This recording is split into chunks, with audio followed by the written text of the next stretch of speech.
Hello বন্ধুরা, welcome to YouTube channel online education master. তো বন্ধুরা, আজকের এই ভিডিওটির মাধ্যমে আমরা রেলওয়ে গ্রুপ ডি কিংবা রেলওয়ে লেভেল 1-এর ফুল নোটিফিকেশন নিয়ে আলোচনা করব। তো আরআরবি কিংবা রেলওয়ে রিক্রুটমেন্ট বোর্ড কিন্তু আজ এইমাত্র আমাদের লেভেল 1-এর ফুল অফিসিয়াল বিজ্ঞপ্তি কিংবা ফুল নোটিফিকেশন কিন্তু পাবলিশ করেছে। তো আজকের এই ভিডিওটির মাধ্যমে আমরা সেই ফুল অফিসিয়াল নোটিফিকেশন নিয়ে আলোচনা করব।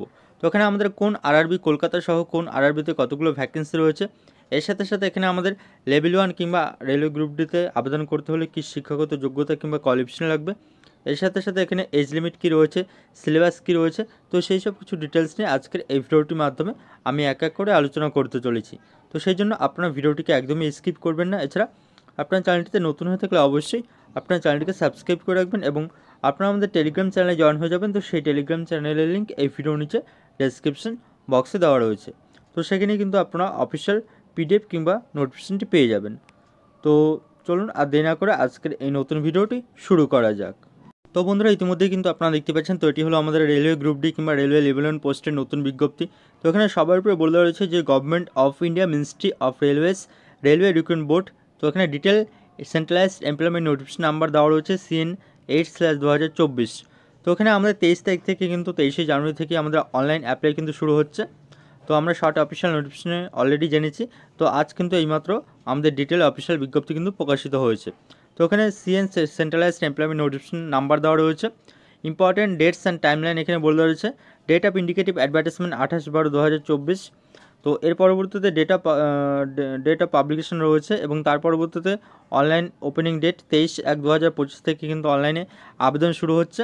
আর এখানে ক্লোজিং ডেট দেওয়া রয়েছে 22/2/2025, অর্থাৎ 22শে ফেব্রুয়ারি 2025 পর্যন্ত কিন্তু অনলাইনে অ্যাপ্লাই চলবে। তো 23 তারিখ থেকে শুরু হচ্ছে, 23শে জানুয়ারি থেকে 22শে ফেব্রুয়ারি পর্যন্ত অনলাইনে অ্যাপ্লাই চলবে গ্রুপ ডির। এর পরবর্তীতে বলে রয়েছে যে date of application fee payment after closing date. তো ফি পেমেন্টের লাস্ট ডেট এখানে 23/2 আর 24/2 রাখা হয়েছে। তো এর পরবর্তীতে এখানে মোটিভেশন অ্যান্ড কারেকশনাল উইন্ডো এখানে দেওয়া হবে। তো সেটি এখানে 25/2/2025 থেকে 6/3/2025 দেওয়া হবে। তো এবার আমরা নিচে চলে আসবো। তো নিচে এখানে ভ্যাকেন্সি রয়েছে, detail vacancies at a glance. তো এখানে পোস্ট রয়েছে, ভেরিয়াস পোস্ট রয়েছে। আমরা পোস্টগুলো দেখবো এক এক করে। In level 1 in 7 CPC pay matrix, initial pay রয়েছে 18,000 টাকা এবং তার পরবর্তীতে এখানে মেডিকেল স্ট্যান্ডার্ড অ্যানেক্সার এতে দেওয়া রয়েছে। এজ লিমিট এখানে রয়েছে 18 থেকে 36 বছর। তো এখানে আমাদের কোভিডের জন্য এক্সট্রা 3 বছরের ছাড় দেওয়া হয়েছে, 18 থেকে 36 বছর এজ লিমিট। এছাড়া SC/ST ক্যান্ডিডেটরা বয়সের ছাড় পেয়ে যাবেন। আর এখানে টোটাল ভ্যাকেন্সি কিন্তু 32,438। তো এর আগেও কিন্তু আমি আপনাদের জানিয়েছিলাম যে আমাদের রেলওয়ে গ্রুপ ডিতে 32,400 ভ্যাকেন্সি কিন্তু আসতে চলেছে। তো এই 32,438 ভ্যাকেন্সিতেই কিন্তু আমাদের নিয়োগ হতে চলেছে। আর এখানে এর আগের ভিডিওতে আমি অলরেডি জানিয়েছিলাম যে আমাদের কোন আরআরবিতে কতগুলো ভ্যাকেন্সি রয়েছে এবং পোস্ট ওয়াইজ কতগুলো ভ্যাকেন্সি রয়েছে। এর আগের ভিডিওতে আমি কিন্তু জানিয়ে দিয়েছিলাম। তো এখানে অন্যান্য চ্যালেঞ্জ কিংবা অন্য জায়গায় তোমরা শুনে থাকবে এখানে রেলওয়ে গ্রুপ ডিতে 58,000 ভ্যাকেন্সি হয়ে গিয়েছে বেড়ে। তো এটি কিন্তু একদমই ভুল কথা। আমাদের রেলওয়ের যে ভ্যাকেন্সি গ্রুপ ডি, তো সেটি কিন্তু কোনো 58,000 ভ্যাকেন্সি হয়নি। তো আমাদের 32,000 যা ভ্যাকেন্সি ছিল, তো সেটি কিন্তু থাকছে। আর 32,000 ভ্যাকেন্সি এটি অফিসিয়াল নোটিফিকেশন। আর এর আগেও কিন্তু আমি জানিয়েছিলাম যে 32,400 ভ্যাকেন্সি আমাদের থাকতে চলেছে। এছাড়া পরবর্তীতে রেলওয়ে যদি কোনো ভ্যাকেন্সি ইনক্রিজ করে, তো তাহলে সেটি কিন্তু রেলওয়ে আমাদের অফিসিয়াল নোটিফিকেশনের মাধ্যমে জানিয়ে দেবে। তো অফিসিয়াল নোটিফিকেশনের ওপরেই কিন্তু আমরা নির্ভর করব যে আমাদের রেলওয়ের ভ্যাকেন্সি বেড়েছে কি না। তো সেহেতু এখানে আমাদের 32,400 ভ্যাকেন্সি কিন্তু এখানে রয়েছে। তো এর পরবর্তীতে আমরা এখানে নিচে এডুকেশনাল কোয়ালিফিকেশন দেখবো এক এক করে। তো এখানে এজ লিমিট টেস্টটি ক্যালকুলেট করা হবে 1/1/2025 হিসেব অনুযায়ী। আর এইখানে আমরা নিচে দেখে নেব ডিটেল CEN, অর্থাৎ সেন্ট্রালাইজড এমপ্লয়মেন্ট নোটিফিকেশন। অবশ্যই কিন্তু এখানে আপনাদেরকে ভারতীয় হয়ে থাকতে হবে ন্যাশনালিটি। আর এখানে এজ লিমিট দেওয়া রয়েছে লেভেল 1-এর 18 থেকে 33 বছর জেনারেলি থাকে। আর এখানে এবছর কিন্তু কোভিডের জন্য এক্সট্রা 3 বছরের ছাড় দেওয়া হয়েছে, 18 থেকে 36 করে দেওয়া হয়েছে। তার পরবর্তীতে এখানে SC/ST ক্যান্ডিডেটটা 5 বছরের বয়সের ছাড়, আর OBC ক্যান্ডিডেটটা কিন্তু 3 বছরের বয়সের ছাড় আপনারা এখান থেকে পেয়ে যাবেন। এর পরবর্তীতে এখানে এজ লিমিট OBC EWS এগুলোর কথা এখানে দেওয়া হয়েছে। তো বন্ধুরা, এখানে এডুকেশনাল কোয়ালিফিকেশন সম্বন্ধে জানানো হয়েছে যে এডুকেশনাল কোয়ালিফিকেশন অ্যানেক্সার এতে কিন্তু বলে দেওয়া রয়েছে। তো অ্যানেক্সার এবার আমরা সরাসরি দেখে নেব আমাদের এডুকেশনাল কোয়ালিফিকেশনে কী থাকতে চলেছে, 10 পাস নাকি ITI। তো এটি আমাদের কিন্তু অ্যানেক্সার এতে দেওয়া রয়েছে।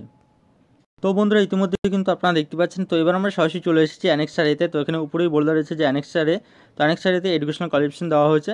তো তো এখানে CN8 সালে 2024 পোস্ট প্যারামিটার সেখানে দেওয়া রয়েছে। তো এখানে ক্যাটাগরি দেওয়া রয়েছে, এখানে নেম অফ দ্য পোস্ট, বিভিন্ন পোস্ট রয়েছে। তো আমরা দেখে নেব মোট কতগুলো পোস্ট রয়েছে। আমাদের মোট কিন্তু 14টি পোস্ট রয়েছে, ট্র্যাক মেনটেনার সহ, পার্সম্যান সহ আমাদের 14টি পোস্ট রয়েছে। আর এখানে এজ লিমিট আমি বলে দিয়েছি। আর এখানে এডুকেশনাল কোয়ালিফিকেশন সম্বন্ধে কিন্তু ডিটেল জানানো হয়েছে। মিনিমাম এডুকেশনাল কোয়ালিফিকেশন কিন্তু আমাদের থাকতে চলেছে যে 10 pass or ITI or equivalent or national apprenticeship certificate NSC granted by NCVT। অর্থাৎ এখানে আমাদের কিন্তু শুধুমাত্র ক্লাস 10 পাস হয়ে থাকলেই কিন্তু এখানে আপনারা রেলওয়ে গ্রুপ ডি কিংবা রেলওয়ে লেভেল 1 পোস্টের জন্য এলিজেবল। তো শুধুমাত্র 10 পাস হয়ে থাকলেই কিন্তু রেলওয়ে গ্রুপ ডির জন্য এলিজেবল, কোনো ITI লাগবে না। আর এছাড়া ITI করে থাকলেও কিন্তু এখানে আপনারা এই রেলওয়ে গ্রুপ ডির জন্য আবেদন করতে পারবেন। তো শুধুমাত্র ক্লাস 10 পাসেই কিন্তু এখানে রেলওয়ে গ্রুপ ডিতে অ্যাপ্লাই করা যাবে। তো এটি হলো আমাদের এডুকেশনাল কোয়ালিফিকেশন। তো এবার আমরা চলে যাব 18 নম্বর পেজে।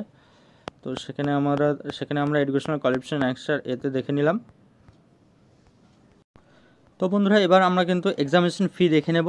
তো এখানে আমাদের এক্সামিনেশন ফি রয়েছে 500 টাকা। তো এখানে 500 টাকা জেনারেল ক্যান্ডিডেটদের জন্য এবং OBC ক্যান্ডিডেটদের জন্য, এবং তার পরবর্তীতে এখানে বলে রয়েছে 250 টাকা রয়েছে এখানে আপনাদের PWD ফিমেল ট্রান্সজেন্ডার। তো SC ST ক্যান্ডিডেটদের জন্য কিন্তু 250 টাকা এখানে আবেদন ফি হিসেবে দিতে হবে। তো এর পরবর্তীতে আমরা এখানে সিলেকশন প্রসেস দেখে নেব। তো সিঙ্গেল স্টেজ CBT নাকি ডবল স্টেজ CBT আমাদের হতে চলেছে, সিলেকশন প্রসেস আমরা দেখব এখান থেকে। তো এখানে নিচে আমাদের সিলেকশন প্রসেস অ্যান্ড সিলেবাস দেওয়া রয়েছে। তো এখানে আমাদের রিক্রুটমেন্ট প্রসেস কিংবা সিলেকশন প্রসেসে আমাদের সিঙ্গেল স্টেজ CBT হতে চলেছে, সর্বপ্রথমে CBT হতে চলেছে। এর পরবর্তীতে PET হতে চলেছে, অর্থাৎ মাঠ কিংবা ফিজিক্যাল এফিসিয়েন্সি টেস্ট। তার পরবর্তীতে DV হবে এবং তার পরবর্তী আমাদের মেডিকেল এক্সামিনেশন হতে চলেছে। তো এবার আমরা CBT কিংবা কম্পিউটার বেসড টেস্ট দেখে নেব। তো কম্পিউটার বেসড টেস্ট কিন্তু আমাদের টোটাল নাম্বার অফ কোশ্চেন 100 থাকতে চলেছে, অর্থাৎ 100টি কোশ্চেন। তো 100টি কোশ্চেনের মধ্যে আমাদের জেনারেল সায়েন্স থাকতে চলেছে 25, ম্যাথামেটিক্স 25 এবং জেনারেল ইন্টেলিজেন্স অ্যান্ড রিজনিং 30 রয়েছে। আর এখানে general awareness and current affairs 20 রয়েছে। তো এই 4টি সাবজেক্ট মিলিয়ে কিন্তু এখানে আমাদের 100 মার্কসের এক্সাম হতে চলেছে। আর সেখানে আমাদের এই 100 মার্কসের CBTতে টাইম কিন্তু থাকতে চলেছে 90 মিনিটস কিংবা 1.5 ঘন্টা। তো এখানে আমাদের নেগেটিভ মার্কিংও রয়েছে 1/3 করে। তো এখানে ম্যাথামেটিক্সের কী সিলেবাস রয়েছে, ডিটেল সিলেবাস, এবং তার পরবর্তীতে রিজনিংয়ের কী ডিটেল সিলেবাস রয়েছে, তো এগুলো কিন্তু এক এক করে দেওয়া হয়েছে। তো এবার তার নিচে PET দেওয়া রয়েছে। তো CBT কোয়ালিফাই করলেই কিন্তু এখানে আপনাদেরকে PET দিতে হবে, অর্থাৎ ফিজিক্যাল এফিসিয়েন্সি টেস্ট। তো ফিজিক্যাল এফিসিয়েন্সি টেস্টে এখানে মেল ক্যান্ডিডেটের জন্য কী রয়েছে, মেল ক্যান্ডিডেটের জন্য কিন্তু রয়েছে যে 35 KG of weight for a distance of 100 metre in 2 minutes, অর্থাৎ এখানে 35 কেজি ওয়েট নিয়ে কিন্তু 100 মিটার দৌড়তে হবে 2 মিনিটে।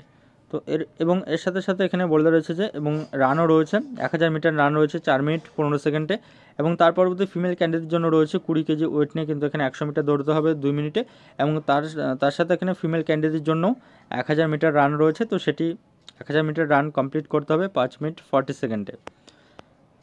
তো এটি হলো PET অর্থাৎ ফিজিক্যাল এফিসিয়েন্সি টেস্ট কিংবা মাঠ, এবং তার পরবর্তীতে DV অ্যান্ড মেডিকেল হবে। তো how to apply, RRB official ওয়েবসাইটের মাধ্যমে কিন্তু অ্যাপ্লাই করা যাবে অনলাইনে। তো অনলাইনে শুধুমাত্র কিন্তু এখানে আপনারা অ্যাপ্লাই করতে পারবেন। তো এবার আমরা সরাসরি অ্যানেক্সার বিতে চলে এসেছি। তো অ্যানেক্সার বিতে আমরা এখান থেকে দেখে নেব যে আমাদের কোন RRBতে কতগুলো ভ্যাকেন্সি রয়েছে এবং পোস্ট ওয়াইজ ভ্যাকেন্সি কী রয়েছে। তো এখানে সর্বপ্রথম মুম্বাই দিয়ে শুরু হয়েছে ওয়েস্টার্ন রেলওয়ে। তো আমরা ইস্টার্ন রেলওয়ে দেখব। তো ইস্টার্ন রেলওয়েতে আমাদের কত ভ্যাকেন্সি রয়েছে গ্রুপ ডিতে। তো সর্বপ্রথম আমরা ইস্টার্ন রেলওয়ে এখানে দেখতে পাচ্ছেন, ইস্টার্ন রেলওয়ে কলকাতা। তো এখানে ইস্টার্ন রেলওয়ে কলকাতাতে আমাদের টোটাল ভ্যাকেন্সি এখানে রয়েছে 1817টি। এবং এখানে এই 1817টির মধ্যে এখানে পোস্ট ওয়াইজ ভ্যাকেন্সি রয়েছে। এখানে অ্যাসিস্ট্যান্ট থেকে শুরু করে সিগন্যাল অ্যান্ড টেলিকমিউনিকেশনস থেকে শুরু করে অ্যাসিস্ট্যান্ট ওয়ার্কশপ, অ্যাসিস্ট্যান্ট ব্রিজ, এবং এর পরবর্তী assistant carriage wagon, assistant loco shed, electrical, diesel. তো এগুলো বিভিন্ন ভ্যাকেন্সি রয়েছে। ট্র্যাক মেনটেনার গ্রেড 4 পোস্ট রয়েছে, পয়েন্টসম্যান পোস্ট রয়েছে। তো এসব কিছু কিন্তু বিভিন্ন পোস্ট রয়েছে ট্রাফিক ডিপার্টমেন্ট, ইঞ্জিনিয়ারিং এবং মেকানিক্যাল ডিপার্টমেন্টে। তো এখান থেকে অবশ্যই কিন্তু আপনারা এখান থেকে ভিডিওটি পজ করে দেখে নেবেন এখানে পোস্ট ওয়াইজ এবং ক্যাটাগরি ওয়াইজ কোথায় কতগুলো ভ্যাকেন্সি রয়েছে ইস্টার্ন রেলওয়েতে। তো এবং এটি হলো আমাদের কলকাতা। তো এবার আমরা এশিয়ার কলকাতাতে দেখব কতগুলো ভ্যাকেন্সি রয়েছে। তো এশিয়ার, তো এখানে দেখতে পাচ্ছেন এখানে আমাদের সাউথ ইস্টার্ন রেলওয়ে কলকাতা। তো এখানেও কিন্তু আমাদের ভ্যাকেন্সি রয়েছে। তো এশিয়ার কলকাতাতে আমাদের টোটাল ভ্যাকেন্সি রয়েছে কিন্তু 1044টি ভ্যাকেন্সি রয়েছে। তো এই 1044টি ভ্যাকেন্সির মধ্যে কোথায় কত ভ্যাকেন্সি রয়েছে দেখতে পাচ্ছেন। ট্র্যাক মেনটেনার রয়েছে, 489 এবং পয়েন্টসম্যান রয়েছে। তো কলকাতা এসিআর আর ইয়ারের ভ্যাকেন্সি বলে দিলাম। তো এবার আমরা গুয়াহাটিরটা দেখে নেব, গুয়াহাটিতে কতগুলো ভ্যাকেন্সি রয়েছে। তো নর্থ ইস্ট ফ্রন্টিয়ার রেলওয়ে অর্থাৎ এনএফআরে আমাদের ভ্যাকেন্সি রয়েছে টোটাল 2000টি। আর এই 2000টি ভ্যাকেন্সি এনএফআরে রয়েছে। আর এই এনএফআরের এই 2000টি ভ্যাকেন্সির মধ্যেই কিন্তু অর্ধেকই ভ্যাকেন্সি রয়েছে ট্র্যাক মেনটেনারে। 1088টি ভ্যাকেন্সি রয়েছে কিন্তু ট্র্যাক মেনটেনারে, আর অর্ধেক ভ্যাকেন্সি এই বিভিন্ন ক্যাটাগরিতে রয়েছে। তো এখান থেকে অবশ্যই আপনার ভিডিওটি পজ করে দেখে নেবেন। আর এই ফুল পিডিএফটি আপনারা আমাদের টেলিগ্রাম চ্যানেলে পেয়ে যাবেন। তো সেখান থেকে আপনারা বিভিন্ন জোন ওয়াইজ এখানে ভ্যাকেন্সি এবং ক্যাটাগরি ওয়াইজ ভ্যাকেন্সিগুলো দেখে নিতে পারবেন। তো টেলিগ্রাম ডেসক্রিপশনে লিঙ্ক দেওয়া থাকবে টেলিগ্রাম চ্যানেলে জয়েন হওয়ার। এছাড়া আপনারা টেলিগ্রাম অ্যাপে গিয়ে অনলাইন এডুকেশন মাস্টার লিখে সার্চ করে আমাদের টেলিগ্রাম চ্যানেলে সরাসরি জয়েন হয়ে যেতে পারবেন। তো বন্ধুরা, আজকের মতো এই পর্যন্ত এবং ভিডিওটি দেখার জন্য ধন্যবাদ। এবং ভিডিওটি ভালো লাগলে আপনারা অবশ্যই ভিডিওটিকে লাইক শেয়ার এবং কমেন্ট করে জানাবেন।